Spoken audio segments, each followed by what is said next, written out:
the issue on the Von Erichs that I just did, you can still get that issue. That's probably the second most talked about issue so far this year. Until the Hall of Fame issue, and that'll end up being the most. But and if you subscribe, as far as the Hall of Fame goes, for a 3-month subscription, or actually 12-issue subscription, you'll get. If you ask for it, you have to ask for the Von Erich issue because it's actually 2 weeks ago or a week ago. It's the issue for July the 24th.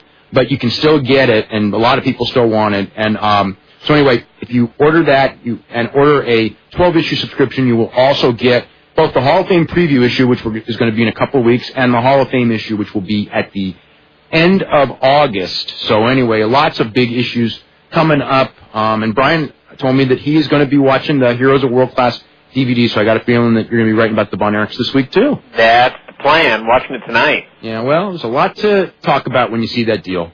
Yeah. Well, I read your article on it, so now at least I've got the, I knew most of the story, but just reading it, I still would read something about Fritz and just be like, oh my God. Yeah. There's a lot more to that than that was. I only had enough room for what I had. Yeah. I mean, that's really a book. Yeah. I mean that the thing on the DVD, the Heroes of World Class, that DVD is almost 3 hours long, and when it's over, those of us who lived through it, and the thing is you go like, well, God, how come they didn't bring up this, and how come they didn't bring up this, and how come? I mean, it's longer than a movie. Yeah. It is the most amazing story. In hindsight, practically, in wrestling. Now, we've got J.J. Dillon up. We've got Larry Matysik up. We're going to talk about the Hall of Fame. I want to mention, before we get both of them on, J.J. Dillon, of course, we had him on before. He's got his autobiography, Wrestlers Are Like Seagulls, and it's a really interesting book, again, from someone who has, a long career in wrestling, been in a lot of places when they were up and a lot of places when they were down and a lot of places in between, and going back from the 60s until the demise of WCW, actually, in 2001. And, of course, Larry Matysik was Sam Mushnick's assistant in St. Louis, television announcer for years and years, one of our historians that we have on the show all the time. So, anyway, I want to welcome both of you. And, of course, he's got his History of St. Louis book is out as well. He's got a book on Bruiser Brody that he's writing. He's got DVDs. So, JJ, I'll ask you first. Tell everyone, as far as your autobiography, Wrestlers Are Like Seagulls, real quick. I like your plug thing. That shameless plug, we got to get it out of the way. No, it's not available in bookstores, so you got to work to get it. I suggest the easiest way is to go to my website, which is jjdillon.com, and there's a lot of great pictures and information in there, and it's constantly updated. But right at the top banner, you'll see Wrestlers Are Like Seagulls, and if you click there, it automatically takes you to Crowbar Press, where you can read all about the book, chapter headings, information, how to order it. And I'm still signing and personalizing copies at no charge for anyone that orders the book, and that's it. Okay, Larry, real quick on your projects. Get that out of the way. Well, let's see. We got the Wrestling at the Chase book out. By the way, hi, Jim. Great to talk to you again after all these years, and congratulations on your book. And I was glad to see it get out there. And by the way, I have all of Jim Dillon's records here in St. Louis with me in case those questions come up. Everything from TV and Kiel Auditorium. So one of the few cities with. I tell you what, it's one of the few cities where we actually have totally accurate records. Oh, poor Jim, he's going to feel bad about this on TV. Do you know they made him work with Rufus R. Jones in tag matches 6 different times? Oh, my God. But anyhow, the Wrestling at the Chase book's out, and you can go to Amazon.com, Borders, Barnes & Noble. They have it there, doing well. Working on the Brody biography along with Barbara Goodish, Frank's widow. And that should be out right after the first of the year. And, Dave, as you and I have talked a little bit, project just kind of getting started, and we've got a little bit of interest floating around in it, a screenplay based fiction screenplay, but based somewhat on the murder of Brody. Obviously twisted in different directions, not to follow facts, but so those 3 things are going, and then we still have the ongoing battles regarding the St. Louis Classic wrestling tapes. Okay, so we've got that out of the way. I want to, of course, have both of you guys. We're going to talk a little about the Hall of Fame, and this is the first time we've ever had JJ do this show. Of course, Larry's done it every single year, and we're going to go through some names, and I'd like just basically your guys' comments, on names, and I just want to have either of you guys, as far as finished about, or are you still in the midst of it, or what state are you guys in? Go ahead, Jim. I'm currently living in Delaware. Yep. No, I mean as far as the Hall of Fame ballot and everything like that. I mean. Oh, I'm okay. I received my ballot this year, which would be the second year for me, and I have. I hate to make snap judgments on anything, and so it's something that I look at, put it down, look at it the next day, and invariably there's 3 or 4 names that I immediately check off, and then I start crossing names off. And the unfair part, as far as I'm concerned, is that really I'm not well versed on the guys who had careers in Japan, and the same thing with the guys in Mexico, other than certainly Ricky Dozan or Baba Inoki and some of the other big names, or like El Santos. So in fairness, I can only talk about those that I have personal knowledge of, and so some of the others that may be very worthy on my ballot got crossed out. Yeah, well, we're going to mainly talk about the North American guys here. Yeah, and I'm sitting in the spot where I have 3 for sure on the performers list. A couple of question marks that you guys will probably try to talk me into before the evening's out. Or out of. Yeah, or out of. and 1 for sure on the non-performers list. Okay. Well, we're going to go through some names, and of course Brian will go through. We'll talk with you as well. Hi, Brian. Hey. Ignore you. Okay, and the first one, I'm going to go by alphabetical order, and I'm going to go with JJ because during this guy's prime, which is Arn Anderson, you were at ringside for all of his matches, most of his matches. So up close as far as his working ability, you're going to know more than any of us on that one. And what's your thoughts when you look back at the career of Arn Anderson? Great performer, someone who was very unselfish. When you look at like the Horsemen, and if you went down in the pecking order, certainly, Ric Flair, Tully, and Ole would have been above him in the pecking order because he was the newest guy coming in. And it certainly never affected his confidence or his performance. But oddly enough, when I checked off my ballot, I didn't check off Arn Anderson, not because I don't think he's worthy or that someday he won't get there. I guess I tend to look at some of the older names who are still on the ballot that I feel should, maybe go ahead of him. I want to ask you about Arn Anderson. What was the story of that interview, I guess, that led to the name The Four Horsemen? And the group being put together, because it was. My impression is that it was one of those things that was, not like, okay, you guys are like most groups, you guys are the Four Horsemen, now go out there. I think that, what's the story behind that promo? Yeah, it was a very spontaneous thing, and as I remember back, we used to record the TBS show on a Saturday morning, and depending on if there was a Braves game on that night, we still would record like the full 2 hours, and we would fly in from somewhere after a late night and have to rush to the studio, and oftentimes tired knowing that we had to get on a plane and go somewhere else. And as the show was laid out, sometimes guys didn't get there, or guys got hurt, or matches would run longer or shorter. But as I remember, there was some time to be filled, and Flair was the world champion, Tully was either national champion or national TV champion, and Ole and Arn were tag titleists at the time, world champions, and I was only managing Tully, so they said, you guys got all the titles, all of you go out. And it just was one of those magic moments where we all got out there, and mainly to fill time, and it's a very small studio, you only got a couple rows, and a lot of kids, and when the mic came in before Arn, he said, you people sitting at home, take a good hard look at your screen, because never have so few wreak so much havoc on so many. You would have to go back in history to the Four Horsemen of the Apocalypse, and he held up 4 fingers, and he then just either passed on or didn't say any more, and of course the next time we went out there, somebody in the audience, yelled out Four Horsemen and started holding up the 4 fingers, and if I remember right, it was a week or 2 before Jimmy Crockett finally said, what's this Four Horsemen stuff I'm hearing about? And we said, well, something that the fans really picked up on, and I think you better pay attention to it. And of course, that's how it all started, and the decision was made to go ahead and run with it because it was a spontaneous thing from the fans. Larry, I want your thoughts as far as Arn Anderson goes. When I saw him, I'd certainly echo what Jim said. Solid as a rock. Loved watching him work. Probably just a nick below Hall of Fame at this point, but certainly I always end up comparing a lot of the Wrestling Hall of Fame to the Baseball Hall of Fame. He's kind of like that Tony Perez position or a hair below. But a really solid performer. I just can't vote for him for Hall of Fame.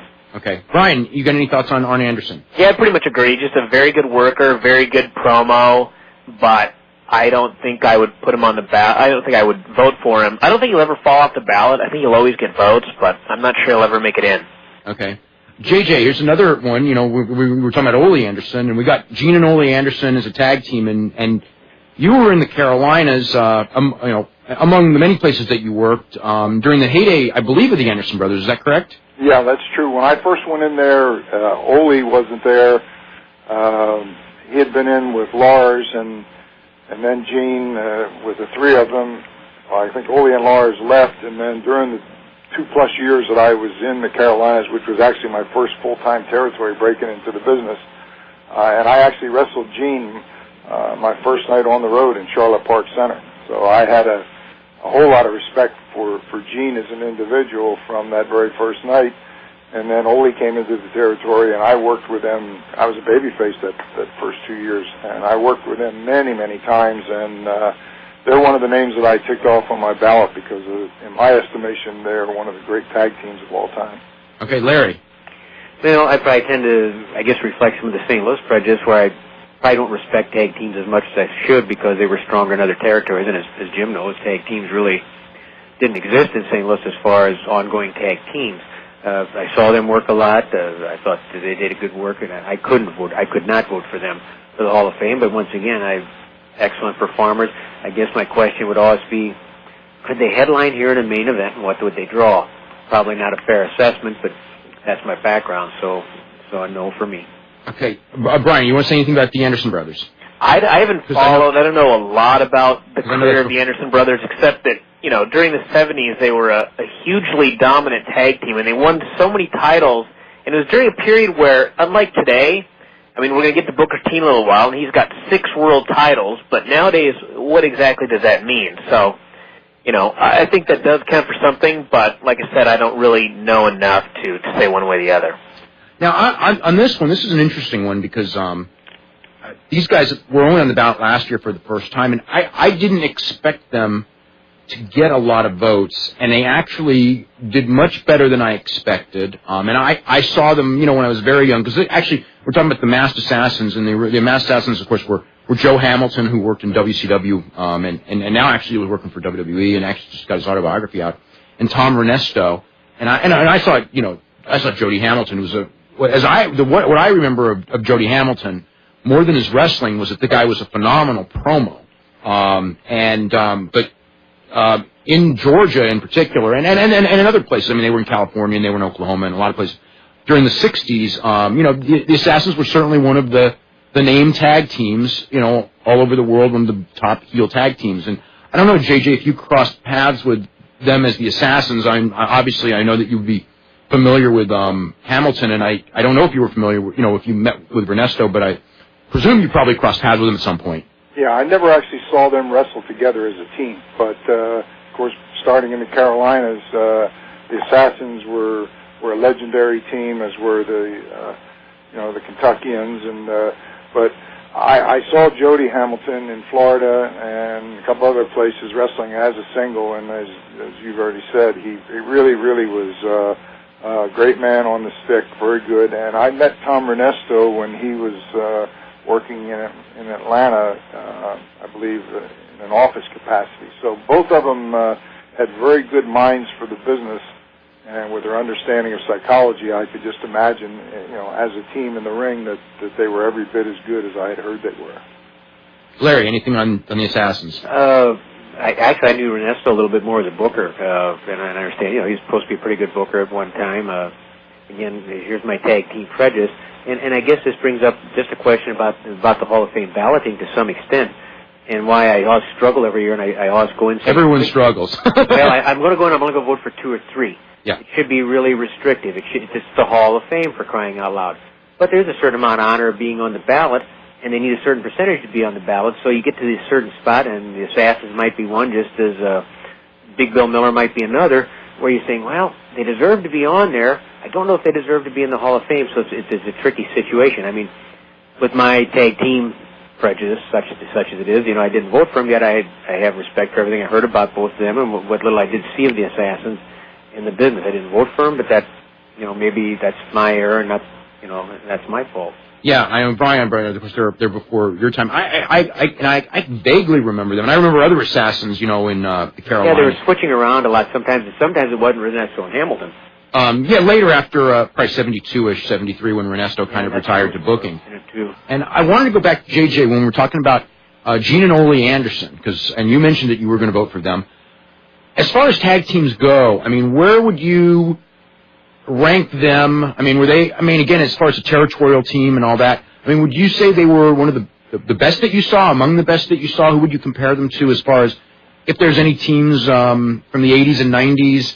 I don't know if there's a team quite exactly like them, but for like newer listeners, the Andersons probably didn't see a lot of the Andersons unless they lived in the Carolinas. Yeah, it's very and Georgia.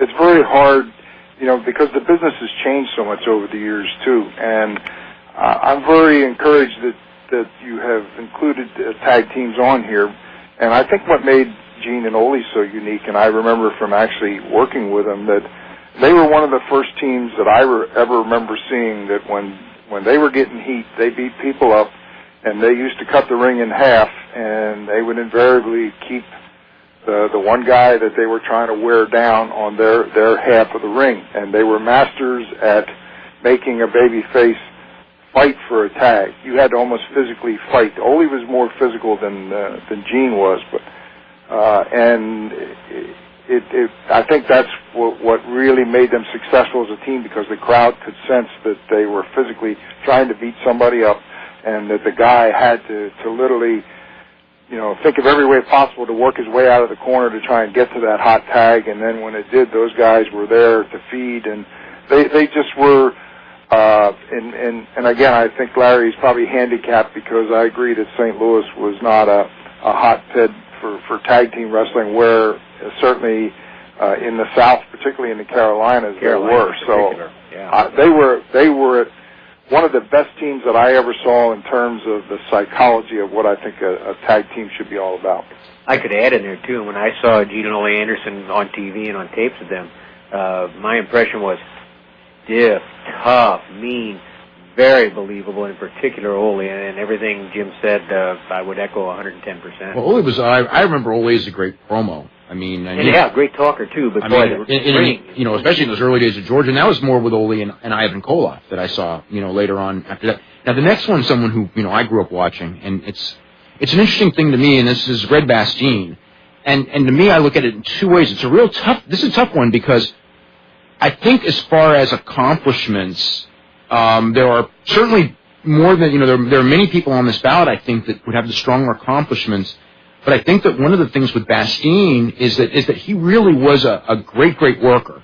And, and for his time, maybe the best worker that I saw, or arguably that's on this ballot from that, like late 60s, early 70s era. And it's like, the thing is, okay, now what do you vote for? Do you vote for a guy who, dominated territory, and not that he didn't do very well in Texas and some other places as a single, because he did, but he wasn't someone who went everywhere and was always in the main event like the Sheik or somebody like that, or even a Ray Stevens or somebody, who was a contemporary of his.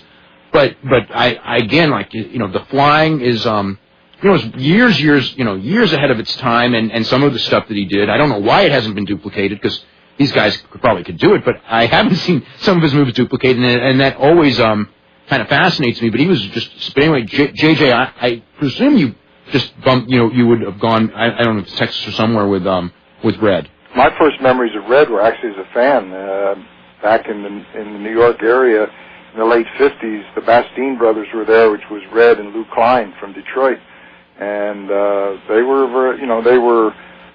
I would consider them a successful team as I look back, and then every time I remember seeing Red after that, he was always as a single, but he was actually the booker in Dallas when I first started managing, and I went in there with the Stomper, and Red looked at me and said, well, managed by Jim Dillon, there's something missing there. It doesn't sound like, he's the one that kind of expanded it to the James and gave me the middle initial J. So I always had a soft spot for Red for that reason. And then, of course, I recently saw him this year at both the Hall of Fame up in Amsterdam, New York, and again at the Cauliflower Alley, so where he's the president. So Red has managed to stay around the business as a goodwill ambassador as well as all of his accomplishments in the ring.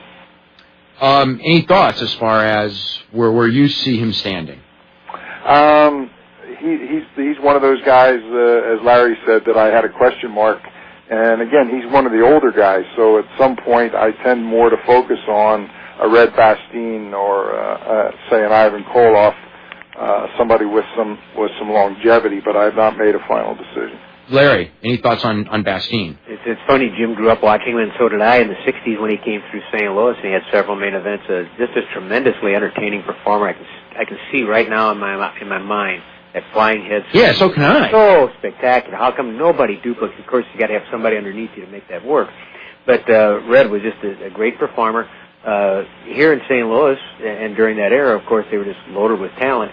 As a babyface, he would have been a notch below the Wilbur Snyder, Pat O'Connor, Johnny Valentine group, and for that reason, I probably wouldn't put him in the Hall of Fame. But once again, he's certainly a guy that deserves to be on that ballot, and some of his flying, and I know he had a lot of success in other territories with Hercules Cortez and AWA as a tag team. Great performer, great ambassador for wrestling. I won't be voting for him, but I love him. Okay. I could see him work again. Okay, now this next one is an interesting one because Carlos Colon, of course, the most famous wrestler in Puerto Rico. He was, for 30 years as a drawing card, no question. He's got the credentials to be in. As a worker, from what I've seen, as a wrestler, I would say no. In the ring, if you look at his drawing record, should be in absolutely. So it's kind of an interesting one. Again, it was, more of a, legend in that area, not as big a star, and didn't really go in a lot of other places. I mean, early in his career, he went to Canada and did do well. But in the funny thing with him is I think that if he were to come to the States and gone in a lot of places, do I think he would have been Johnny Valentine as a name Larry threw out, but one of your Terry Funk, I don't see it. But yet in his own place, he was clearly the king for over 2 decades, and obviously you go to Puerto Rico right now, the first name you go professional wrestling, I'm sure it's Carlos. And I'm going to go to J.J. Dillon, and thoughts on Carlos Colon. I had a chance to see Carlos early in his career, and I don't, like you, I don't have any flashing memories of greatness at that point, but I sure did see him in Puerto Rico and see what he accomplished there. It's with the wrestling business, it's tough because these decisions or selections are all subjective. It's not like I watched the Baseball Hall of Fame today and I listened to Bruce Sutter and I'm sitting there with tears running down my face as I hear him talking about his career. And with baseball, there's certain stat levels that give them credibility. We don't have that in our business. But as I looked over your criteria, one of the things you said was longevity should be a prime consideration. And so you look at somebody like Carlos Colon, and the question to mind is, should he be penalized because he chose to stay in Puerto Rico where he was so successful for as long as he did? And you can make the same argument about somebody like El Santo, who was so immensely popular in Mexico and didn't go to other parts of the world, but does that mean that he's any less of a superstar? Maybe more. Yeah. I mean, certain guys, and Carlos does make this list as far as the guys who are part of the, almost, national hero type level, and very, in his own area, almost a Bruno Sammartino, really. If you talk about, but, I don't know, because, again, when I saw Carlos wrestle in Texas and places like that, and if you watch that Carlos Colon, you go, he's not a Hall of Famer. To me, in my mind, anyway. Yeah, I can't argue that point, but, he was never given the opportunity to be able to have the same status that he did in Puerto Rico, and if he had, would he have been as successful? These are things that we'll never know. Yeah. And I guess one thing I'd throw out there, too, which would skew it a little bit and put this thing on the negative side, he owned the territory, so it was easy to be in the main event a lot. Yeah. But he kept the territory going for a long time. I mean, it's been rough. That's the other side of that coin. It's been rough for a lot of years, but I mean, it was at one point, and for a long time it was successful. It wasn't like it was like a 1 year thing. I mean, a lot of territories, had that great year or something. Congratulations to you. He did stand the test of time. You are one of over 100 down, Brian has to this make a hour. decision. I don't actually know if I've ever voted for Carlos, but I know that every year I really think about it because he was such a huge star, and I've looked at some of the TV ratings in Puerto Rico for his stuff have just been unbelievable, and years and years and years. But I also look at he sort of drove it into the ground. It's sort of you're always wondering if the news is going to come that WWC is shutting down. And he never really went anywhere else, and I don't know. I don't know. I guess I tend to look at the longevity aspect of it, and we tend to focus more on people who are world travelers. And we're going to jump down to just to pick out a name of somebody like Mark Lewin that traveled all over the world and basically was in main events everywhere he ever went. And so I would tend more to focus on somebody like that. And then if I had a list of and I could pick 10. And I had 9 and then saw Carlos Colon, it would probably be then that I might be inclined to vote for Carlos. I want to go with Eddie Guerrero, someone that everyone knows about, and I don't really, everyone I mean, the pluses and the minuses and everything. JJ, what's your thoughts as far as Eddie Guerrero goes? Again, I come back with, and I'll probably say the same thing about Eddie as I would about Owen Hart or even Curt Hennig, that, they're contemporaries that were there. I mean, I saw Eddie Guerrero, when I was wrestling in El Paso back in the 70s. I watched the whole Guerrero family grow up as kids that were hanging around in the summertime, so I've known them that long.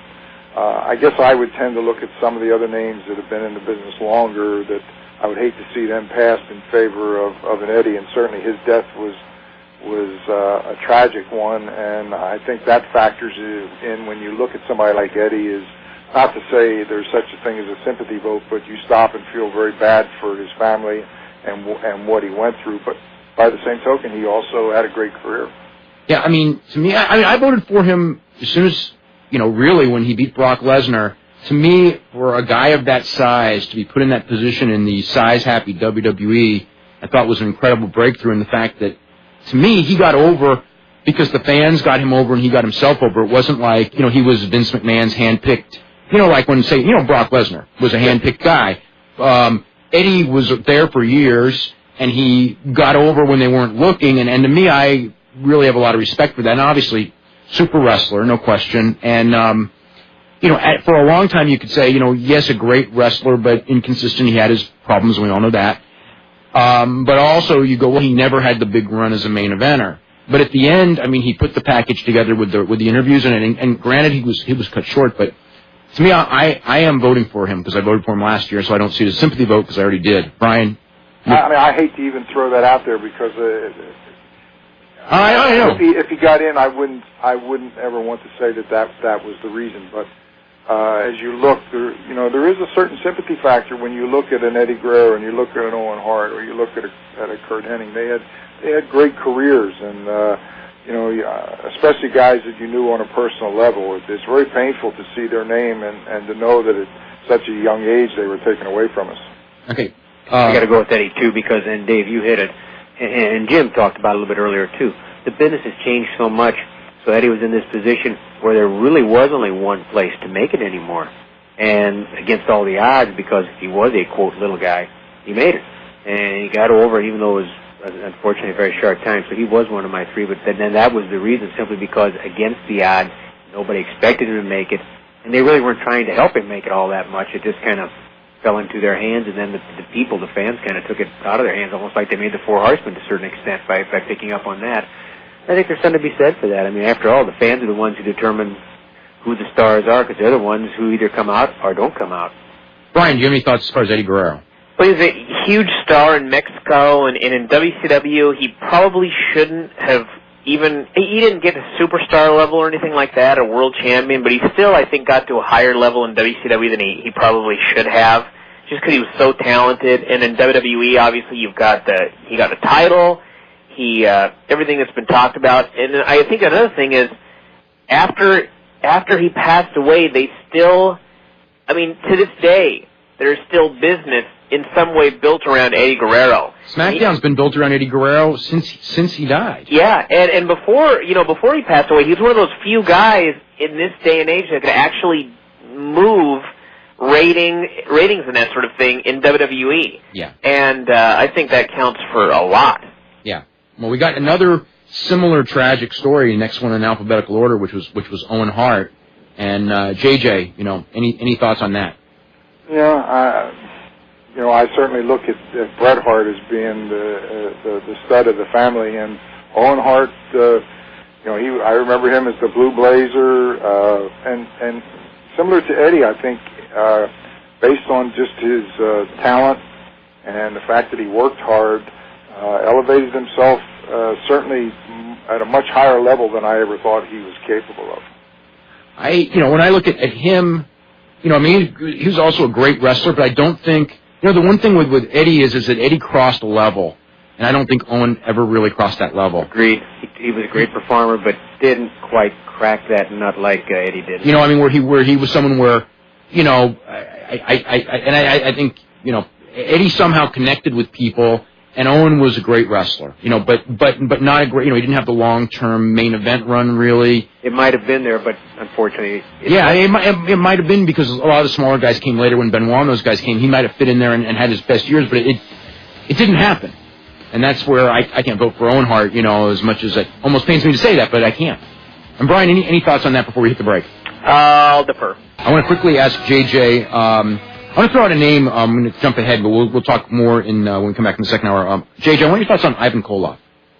I remember Ivan Koloff back when I was a referee, and of course Bruno Sammartino was like a god in the New York territory, and I first remember Ivan making his run through there, and he was a great competitor, and Ivan continued to work on top everywhere that he ever went. So he's one of those names that is kind of on my select list as I'm narrowing the names down.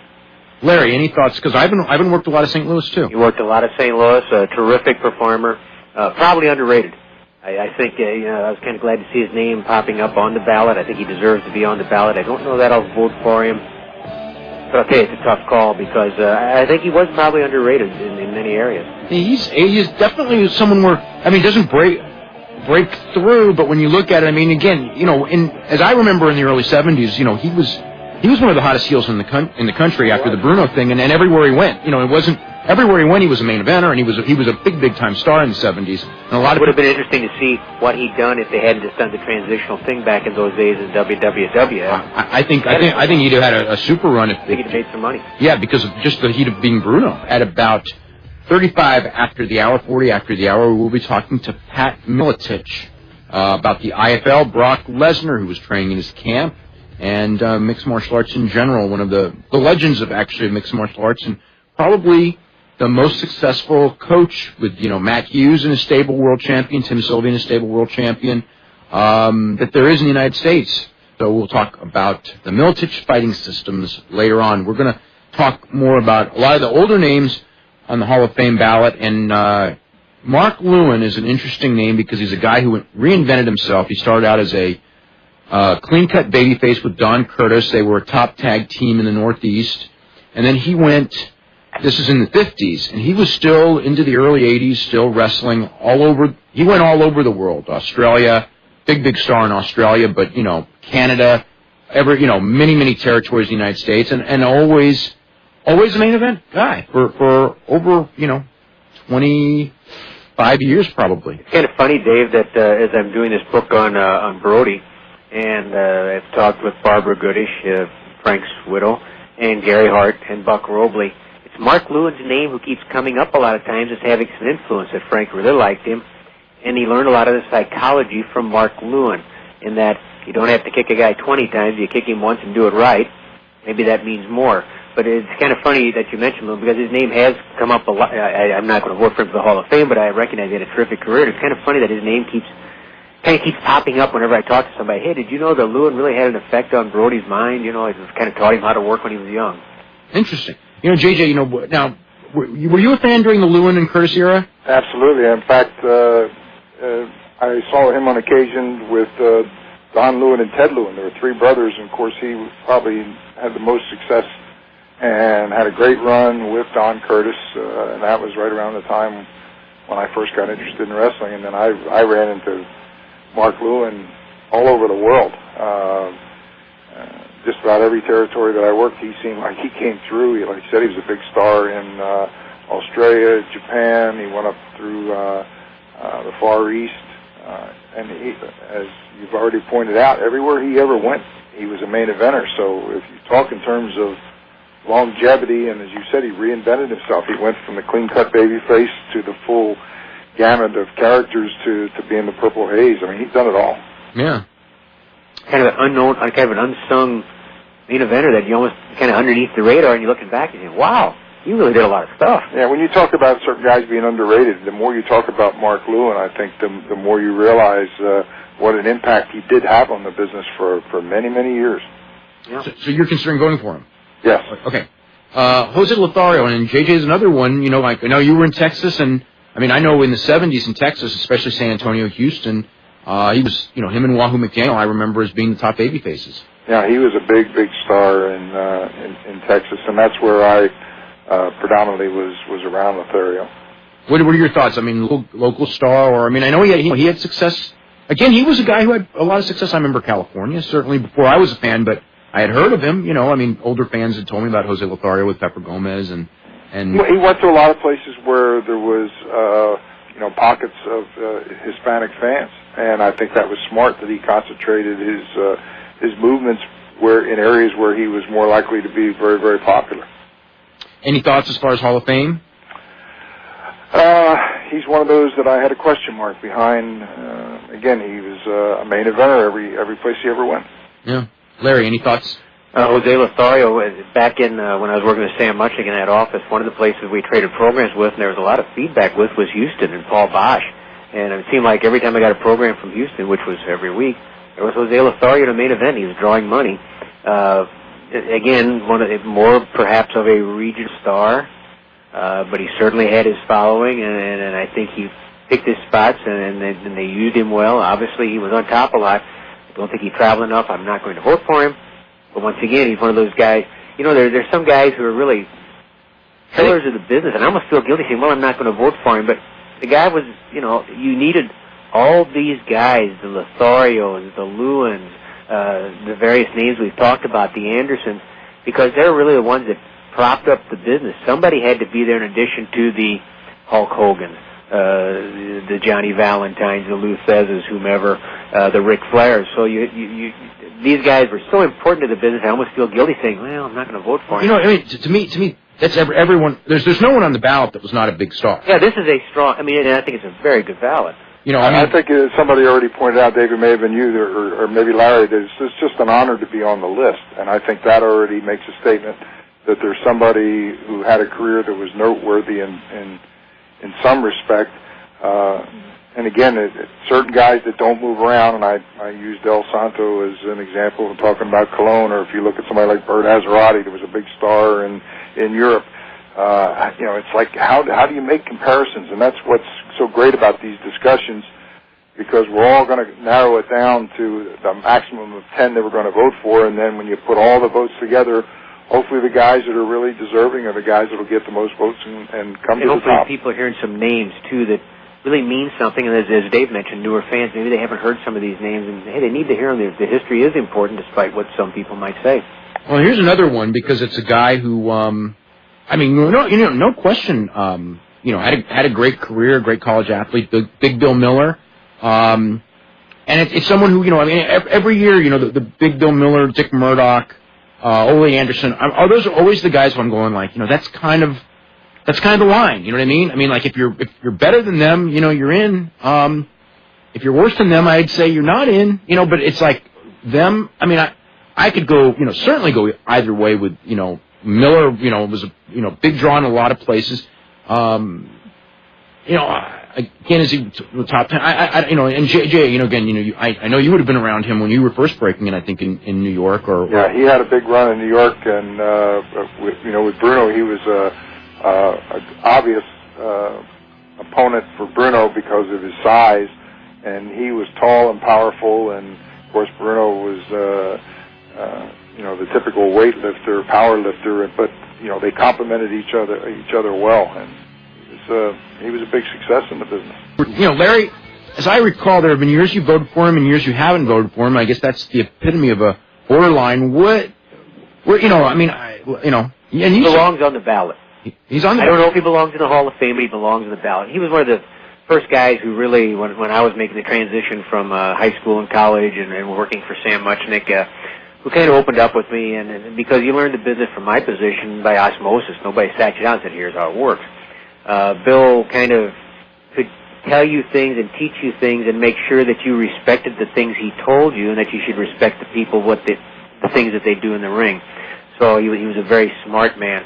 And when I look back at his career, it's funny, J.J. said how he complimented Bruno Sammartino so well in matches. I saw him work here with Lou Thez, and you know what? He complimented Lou Thez beautifully, too. And Lou Thez and Bruno Sammartino were not the same kind of workers.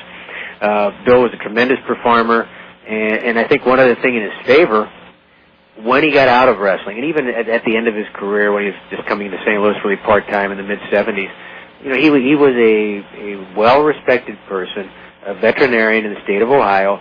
He was somebody that actually brought some respect to wrestling, because, a lot of people like to look at wrestling, they're out there getting drunk. Well, Bill Miller didn't let him do that, and if he did do it, at least he hit it well.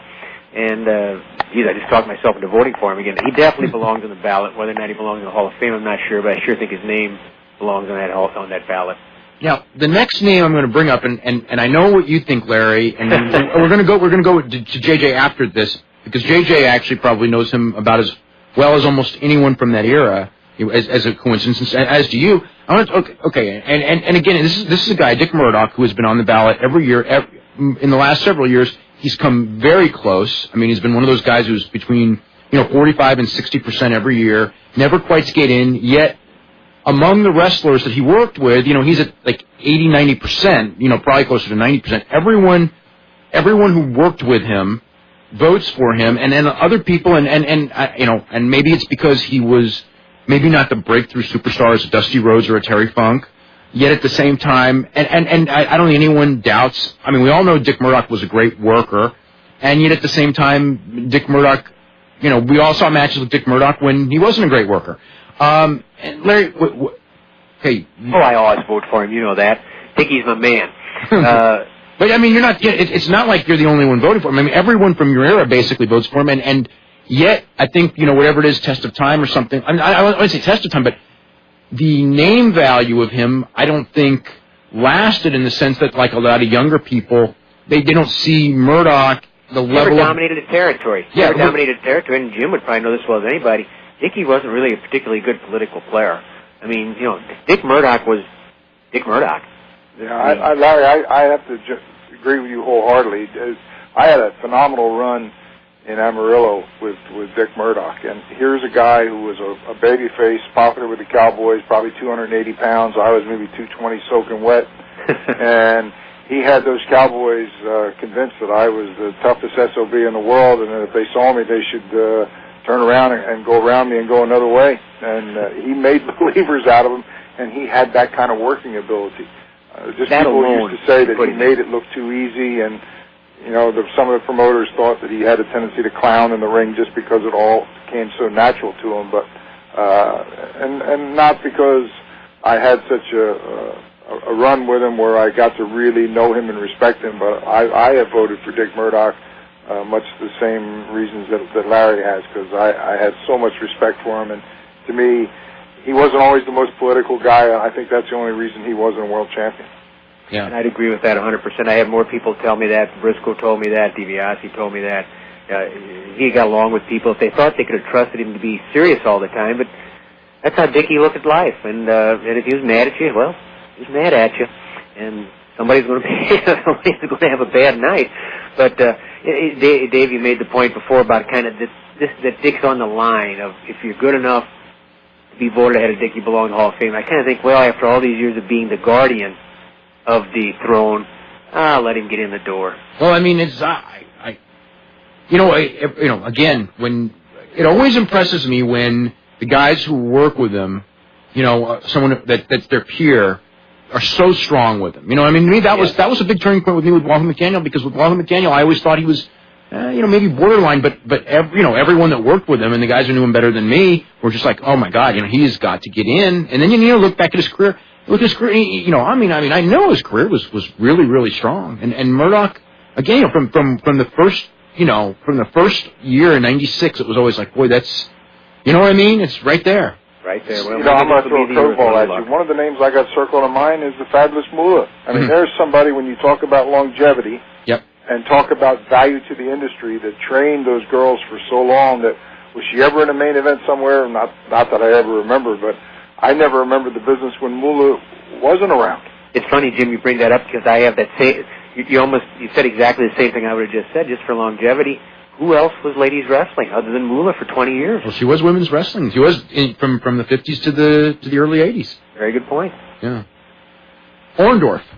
JJ. Yeah, I had a chance to not be around Paul too much till very late in his career when he was, and he managed the power plant until WCW went out of business. But he had such a phenomenal run, through the South and then in the WWF, and I think he still holds a record in Canada for that big outdoor show with Hulk Hogan. So, Paul's another stud. Yeah. Got a question mark on him or all the way? Yeah, I was like 90% that I think Paul deserves to be in. Larry. Definitely a strong question mark. I mean, I remember when he came to St. Louis just breaking in, and he was an extra guy, so to speak, in a tag match where Ted DiBiase, because of what he did with Harley Race, got put into a strong position. But Orndorff held his own right there. And then you look at what he did later. He was definitely a strong performer. And Jim just reminded me of something. I mean, it's a heck of a house in Toronto. You can say, well, it was WWF. They were hot. Yeah, they were. But Hogan, he was. Somebody thought it'd be in the main event. Yeah, well, Hogan drew with a lot of people, but Hogan drew better with Orndorff. I think, as far as house shows go, in the '80s, he drew better with Orndorff than any of those guys. He might have been able to draw better with Piper. They didn't have as long of a run, but of the guys that he did have the long run with, he did better with Orndorff than any of them. So that's something to be said for him. And he was, I remember him through Georgia and everything like that. One thing with Orndorff was really physically impressive. To me as a fan in the early '80s, because he was in, like a lot of wrestlers were in good shape, but he appeared, and partially, was the physique, but also, there's a lot of the bodybuilders, but he was like a bodybuilder who was an athlete. Not just a bodybuilder. He had the bodybuilder build, but he performed like a high level athlete, which he was, and I was always very impressed by that. When Briscoe walked to the ring, I like to say it's so easy to see he's the real deal, and Paul had a little bit of that too because he was an athlete. Yeah.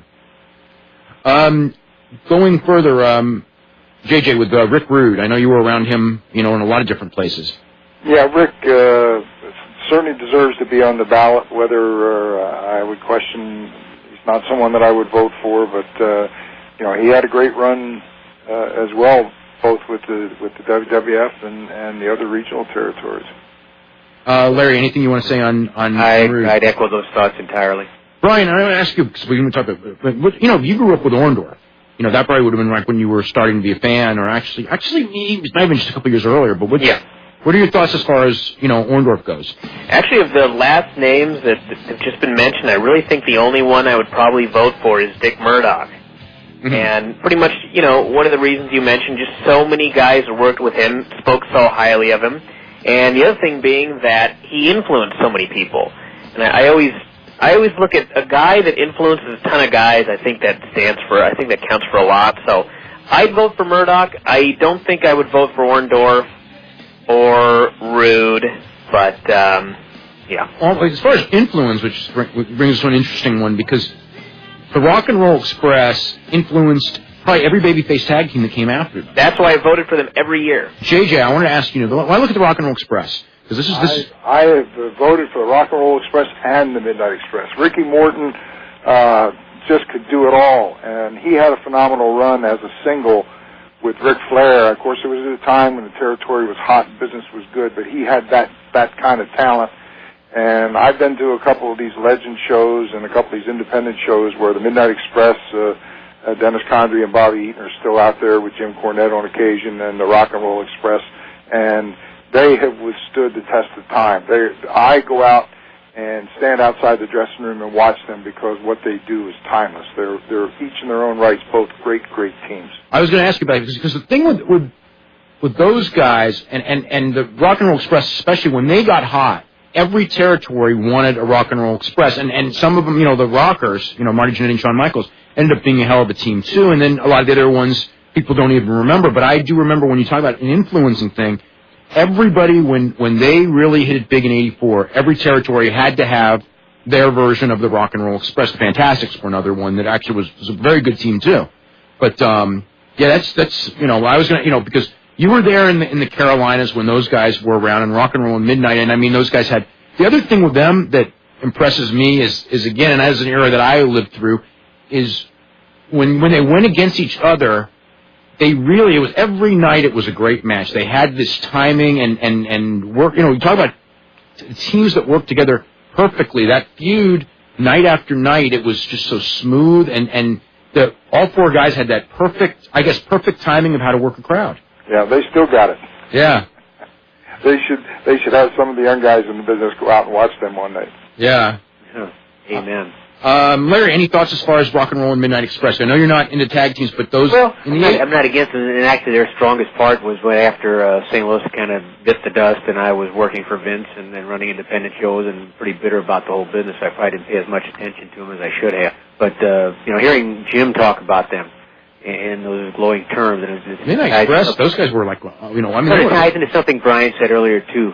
You're really impressed, and you said it. You're really impressed when the people who are the contemporaries of these people feel that strongly about them. I'll tell you, that's a heck of an argument in their favor. Well, the other thing, like with Midnight Express, when I look at it and where they grow on me as the years go by is and a lot of it is also because of the emphasis of tag team wrestling.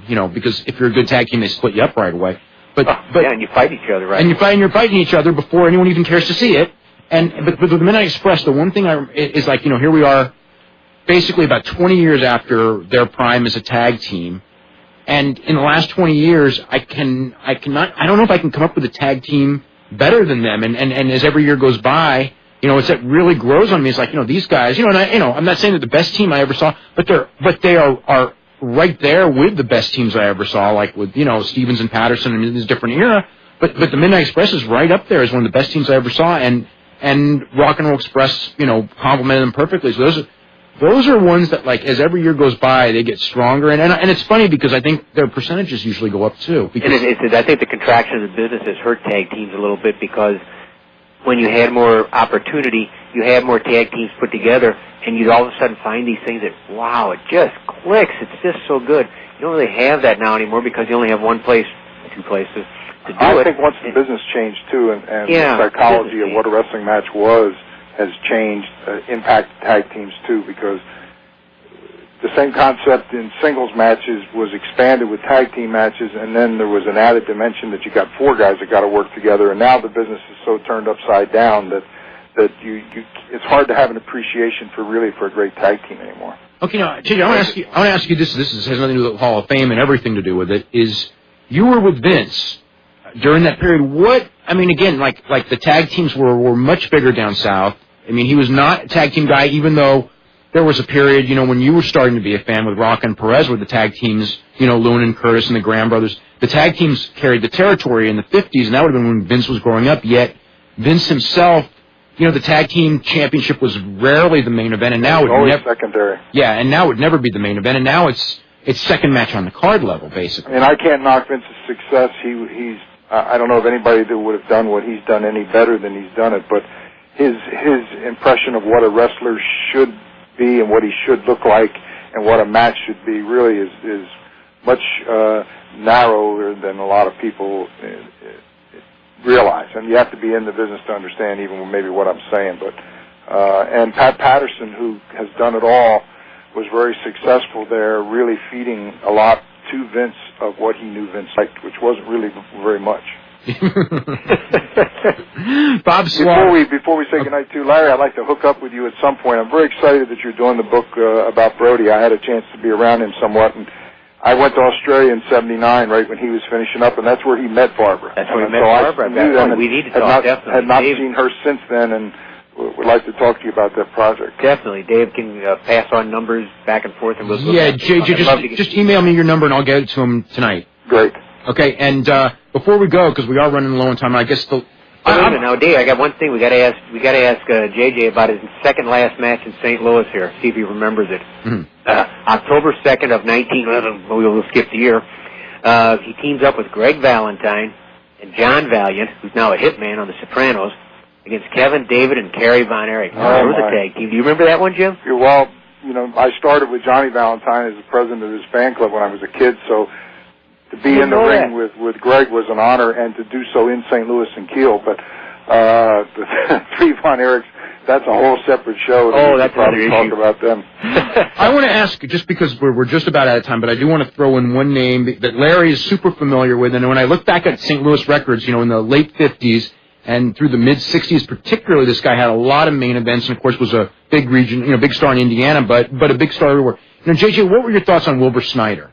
I was not around Wilbur Snyder that much. I only saw him a handful of times and really don't feel qualified to make a judgment. And the same thing with Crusher. I was around him very little. I saw Bruiser, Dick the Bruiser, a couple times in St. Louis, and he came through Kansas City a couple times. So I was more familiar with Dick the Bruiser than I was. You had him on July 17th, 1981, Jim. Okay. Larry, so I'm going to ask you, Wilbur Snyder, that's your area, your territory? Well, as I was a kid, and again, it's almost like I was just a kid, and I can remember he had these great matches on the Dumont Network with Vern Gagne and Lou Thez. He did a 90-minute match with Lou Thez. And at the time, I think from talking with Sam in the office and Wild Bill Longson, just different stories that we get. And that's where I got my education, sitting in an office at 2 o'clock in the afternoon on a Wednesday listening to stories from these guys. Wilbur Snyder could have been the world champion in the late 50s. The politics just didn't fall right. And I think by the time he got into the 60s, he started losing perhaps some of his passion for the business. And when he went into partnership with the Bruiser, Dick was the dominant personality. And Wilbur was kind of just happy to settle into that position. But once again, here's a guy who I know probably belongs on this list, just to kind of recognize that era one last time of the late 50s into the mid-60s. And maybe somebody who was there even more than me, and, I'm remembering it with a 12-year-old's, 14-year-old's mind, that probably would say better than me, he does belong in the Hall of Fame, or he doesn't. He sure as heck was a great performer for a lot of years in that era, and maybe a lot of people are forgetting it, so we've just kind of remembered a little bit through Wilbur. Okay, we've got to get going right now. I want to thank you guys very much. This was a great show, and learned a lot, and now I got to sit down, and we all got to sit down and make some choices. Thanks, guys. Thank you. Great talking to you. Okay, yeah, JJ, thank you. Larry, thank you. Larry, again, after all these years, and Brian, good to have a chance to get with you, too. You need to do Brian's show, too. We're going to go to Colin in Kansas City. Colin, what's going on? Hey. Hey. I have a question about the Great Khali and Bobby Lashley. Yeah. What's up with that enzyme problem? What is that? What is it? More likely than not, it's steroid-related, and it caused, their liver enzyme count to be, in Bobby Lashley's case, for a week ago, at a dangerous level. And they obviously knew about it because it took the U.S. title from him a couple of weeks ago. And in Khali's case, it was at a high level, high enough that they didn't risk him wrestling on the pay-per-view, in both cases on the pay-per-view. Lashley, I guess, must have been tested on a couple days ago, and it must have fallen in the normal level because he's supposed to be back. And Khali, I don't know what's going on with Khali. It went from a dangerous level to a normal level in a week. It's not impossible. It's funny. That actually almost the funny part about that one is that almost more strongly fingers steroids than anything, according because we've got some talking with a liver expert, and he said if you were on steroids and your count is very high, if you get off steroids, it can go down quickly. So it's not 100% that's what it is, but that's very likely. And the irony is that if he was on steroids, theoretically he would be suspended, but he did not fail a steroid test. So it's one of those strange things about the fallibility of testing and again of everything. It's a real weird thing because there's a lot of stuff that we know guys do, but the test doesn't necessarily show that the guys are doing it. And people would always ask, And I mean, I'm sort of naming out people, like when all these guys got taken down, everyone, these are wrestlers going like, well, what about Batista? And it's like, well, I probably didn't fail a test and or, whatever, whatever, you know what I'm saying? It's like, you don't know. Well, the answer probably is he didn't fail a test, but, that is the answer. That he didn't, or, again, do you trust that this is being handled fairly? And it's like, I can't trust anything. No. So, that's another issue, so, yet, the current... Yeah, they did pull 2 people off a pay-per-view, which they could have done the next day.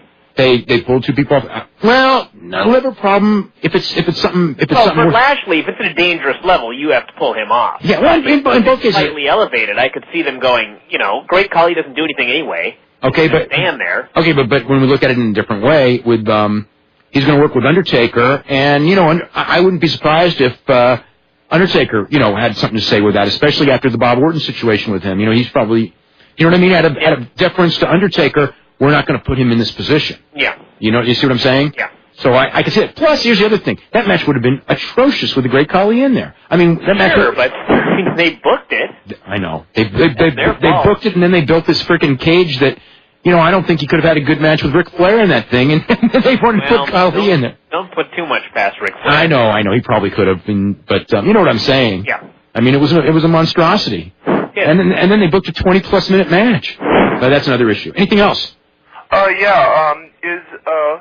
you guys see Mr. Ken Kennedy going to a main event status anytime soon? I know that Vince loves him, and I think that he helped himself a lot on the last 2 matches with Batista, as far as he looked like he could hang at that level, and that's a big perception thing that you got to get over, not just to the fans, but also to management. I think, so yeah, and plus with the depth situation on that show, I could see him slowly moving his way up, yeah. And he can talk, which is always a big benefit.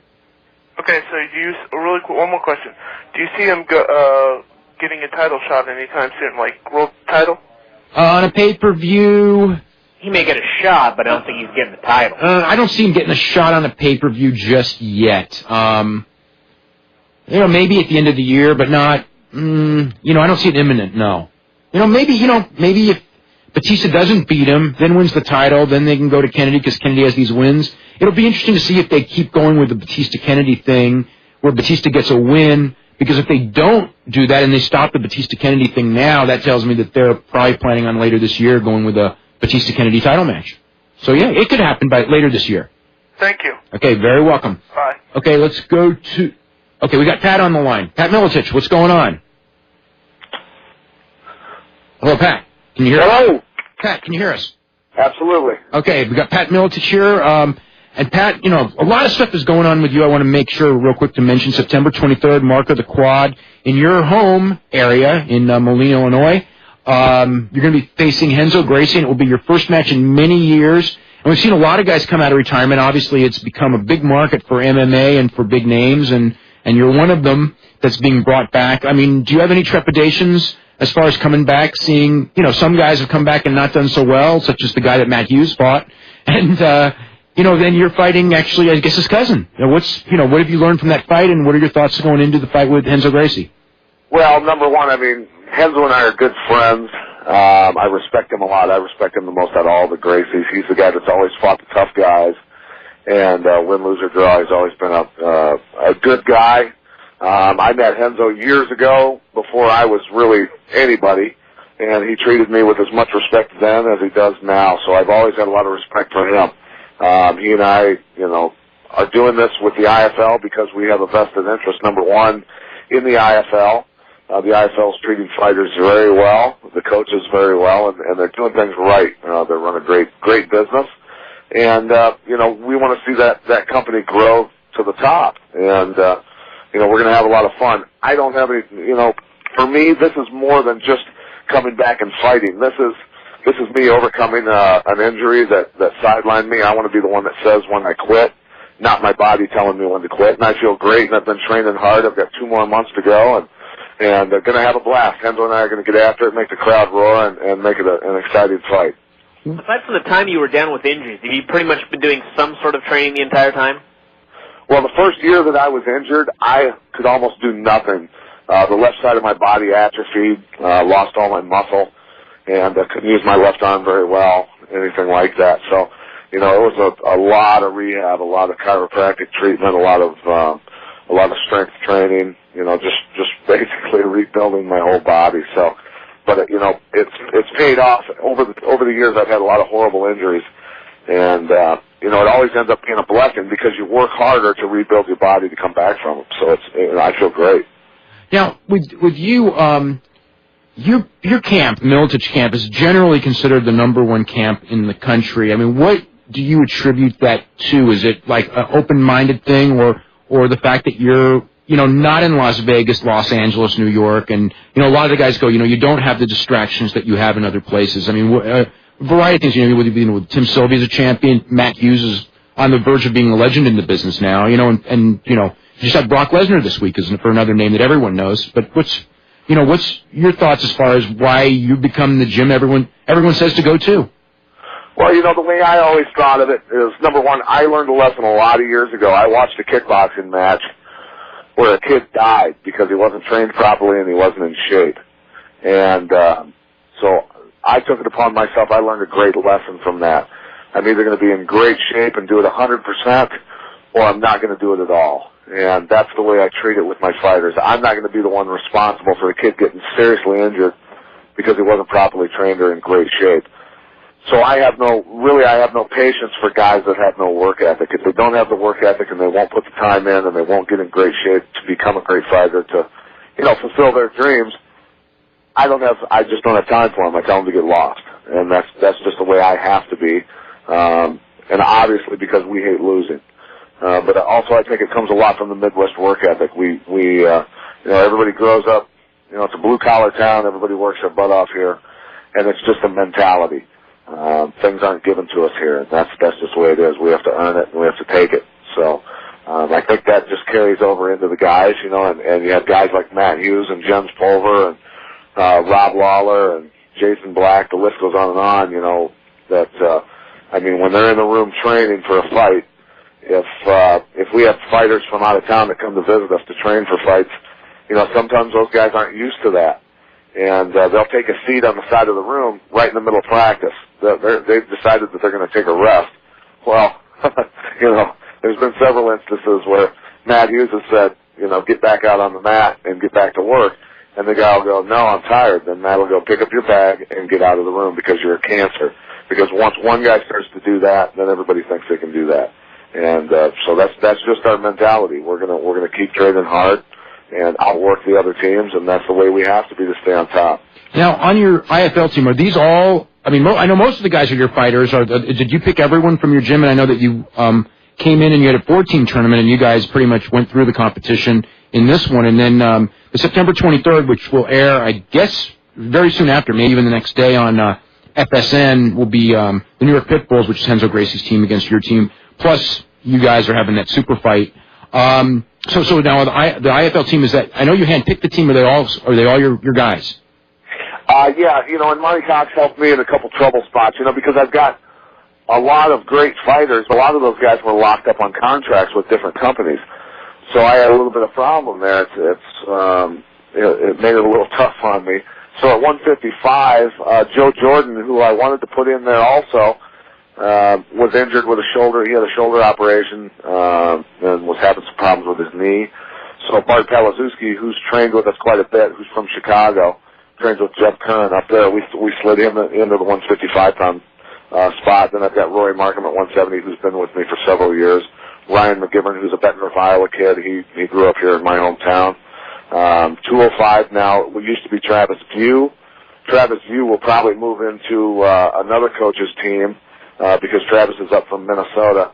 So I'm going to slide one of my guys that's been with me for a lot of years, Mike Stesnilevich, is going to be my 205-pounder, and then our heavyweight, Big Ben Rothwell, who's one of my monsters, will be my heavyweight. So we're ready to rock and roll. And there's also the Toronto team will be taking on another team in that event, Carlos Newton's team.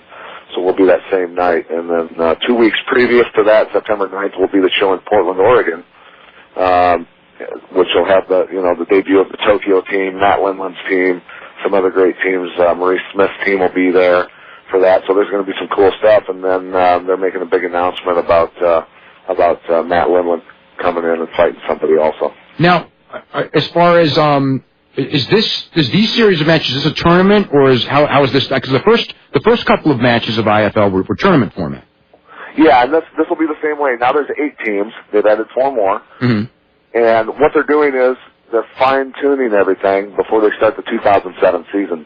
Started 2007, they'll add 4 more teams for a total of 12. And then we'll start the regular season for 2007, the inaugural season of the IFL. But these team tournaments are a way of working out the format and getting everything fine-tuned before everything really gets rocking and rolling. And it's shaping up. It's going to be really cool. Some amazing stuff. And this is a league that's going to go global. There's going to be an Amsterdam team. There's going to be a team in Australia. There's going to be several teams in Europe. Probably 5 or so at least. Teams all over the Asian continent. So now you've got a true global league, almost like FIFA soccer. And now these guys are true global superstars. They're going to be, on regular TV worldwide. And then when these guys are individual champions of the league also, there'll be team championships and then individual champions. I mean, then you've got true world champions, guys who have fought the best guys from all corners of the earth. So this is really going to get huge. This is bigger than people could have even imagined. And these guys have the great vision. Gareb Shamus and Kurt Otto envisioned all of it. And they truly know what they're doing. I've seen everybody that runs mixed martial arts promotions, and these guys have the connections and know how to run a business so well that I wouldn't want to be with anybody else. These guys are incredible. We only got about a minute, but I wanted to talk to Pat real quick. Pat, as far as what are your thoughts as far as Brock Lesnar goes? Going into Brock came down to try out the facility and see how he got along with the guys this week, and all the guys like him a lot. He's a real down-to-earth guy. He's actually very level-headed and a great athlete. Obviously, he was an NCAA National Wrestling Champion for the University of Minnesota. And, he's 280 pounds, not a whole lot of body fat. And the way I would describe him is about a 280-pound cat. I mean, he moves incredibly well. For not knowing the fight game, a year's time from now, there's not going to be anybody on the planet going to beat him. Wow. And so, I've got Big Ben Rothwell, Brad Imes, Tim Sylvia, and now Brock will be hanging out with us a little bit, I think. And I think we're going to have a pretty good heavyweight stable. Tim Sylvia obviously is great. Ben Rothwell is great. Brad Imes is still a spring chicken when it comes to knowledge. Okay, we got to go now. We will see everybody next week.